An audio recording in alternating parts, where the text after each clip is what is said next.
பூண்டு குழம்பு கண்ணா எனக்காக ஸ்பெஷலா செஞ்சு கொடுத்தாரு. வீட்டுல வந்தோடனே 3 முட்டை போட்டு ஒரு ஆம்லெட். இன்னைக்கு சைவ சாப்பாடு. இது ஒரு பூண்டு குழம்பு. புளி போட்டு வச்சிருக்கேன் பாத்தீங்களா? இந்த குழில அப்படியே குழம்ப ஊத்தி நல்லெண்ணெயை ஊத்தி சாப்பிட்டோம்னா அது டேஸ்டே வேறங்க.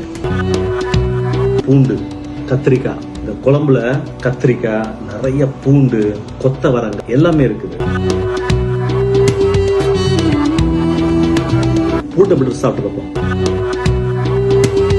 பூண்டு வாசமும் குழம்புல புளிப்பும் கலந்து ஓரப்புமா டாப்புங்க. பருப்பு வடையோட சேர்த்து இந்த பூண்டு குழம்பு சாப்பிடும்போது இன்னும் வித்தியாசமா டேஸ்டா இருக்குங்க. இதுல கேரட், பீன்ஸ், வேர்க்கடலை இந்த காம்பினேஷன் போகும். கத்திரிக்காய், நல்லா சின்ன வெங்காயம், பச்சை மிளகாய் போட்டு ஒரு ஆம்லெட். ஆம்லெட்டும் பூண்டு குழம்பும் சேர்த்து. பூண்டு குழம்பும் அவ்வளவு நல்லா இருக்கு. உடம்புக்கும் நல்லது.